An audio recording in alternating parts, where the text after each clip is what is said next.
welcome.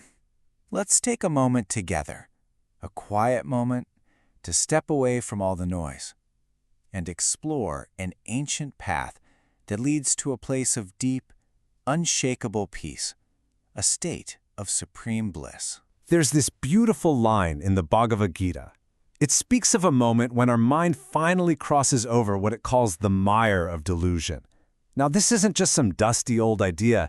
It speaks directly to that feeling deep inside us, that knowing that there has to be something more, something real, beyond the endless chase for the next pleasure or the next achievement. And this search, this quest for a peace that actually lasts, it's a journey we're all on, isn't it? But if this joy, this peace, is our real home, our true nature, what is it that's standing in our way? Well, the ancient texts talk about this obstacle as a kind of bondage. And they don't mean physical chains, not at all. They're talking about these inner knots, these ties that keep us stuck in a loop of wanting and suffering. So what are these chains actually made of? This verse gives us such a vivid picture. It says that a life lived only for those fleeting, sensual pleasures, a life that ignores our deeper purpose and our duties, well, it's a life lived in vain. This constant cycle of desire, that's the real source of our restlessness.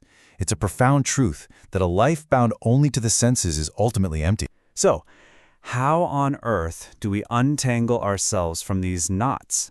It's a huge question, and the Gita offers this incredibly powerful path to do just that. Karma Yoga, the yoga of selfless action. And it's not about running away from the world, oh no, it's about completely transforming the way we live in the world. And here it is, the secret at the heart of Karma Yoga. The truly wise, they act with their whole being, with total commitment, but they renounce the fruit of actions. That means they let go of their attachment to the outcome. They offer up their work as a gift, without needing a specific reward. And in doing that, they become free. They break the chains, and they can finally reach that supreme state. You know, what's so honest about the Gita is that it admits this is tricky stuff. It says that even the wise get puzzled about what's true action and what's inaction. The key isn't to just stop doing things. The path isn't about becoming passive. It's all about our consciousness, about acting from a place of love, without the ego demanding its prize. That's why we say that true selfless action, that is the real yoga. Now, there's another path that beautifully complements this one. If Karma Yoga is the path of our hands, you could say Bhakti Yoga is the path of our heart. It's a journey fueled by love, by total faith, and by pure devotion. Just look at the peace in this scene. This is what devotion feels like. It's the simple act of turning your whole being, every single thought, every feeling, towards the divine. You know, like a flower naturally turning its face to the sun.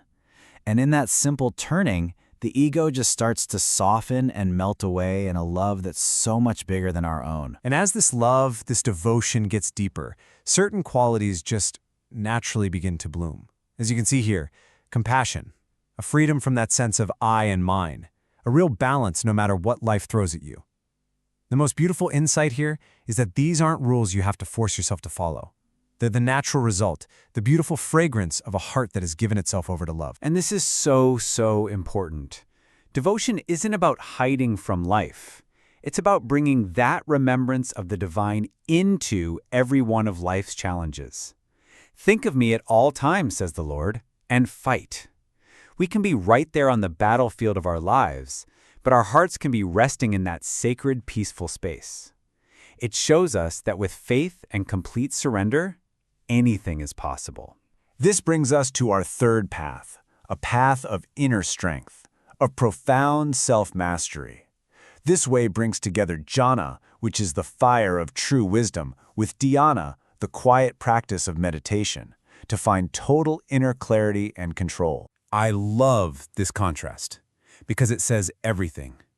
On one side, you see a sage in total peace and seclusion. On the other, a warrior in the middle of chaos.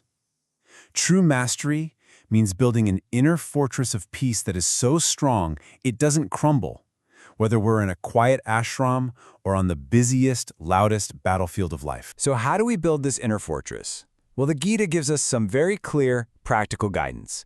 As you can see, it begins with finding a quiet place, learning to steady the mind and body, and gently letting go of our endless desires and attachments. It's a practice of just returning again and again to that silent center we all have within. Because in the end, that inner peace is the only real wealth. So we have these three incredible paths: selfless action, loving devotion, and deep self-mastery. Where are they all taking us?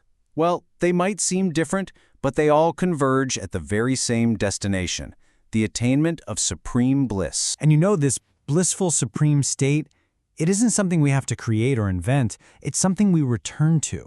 The texts describe it as our original true nature, a reality that's completely beyond the ups and downs of the physical world. It's the feeling of ultimate freedom. It's finally truly remembering who we are. You can almost feel it in his image, can't you? That radiant, ethereal light. Reaching the supreme state is described like waking up from a long dream.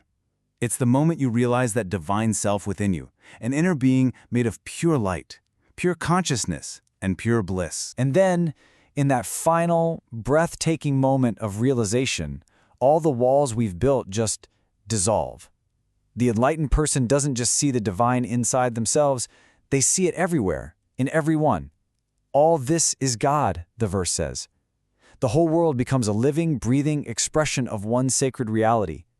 And, the text adds, with this beautiful sense of awe, a soul like that is very rare indeed. And so, we can end with a quiet question just for you.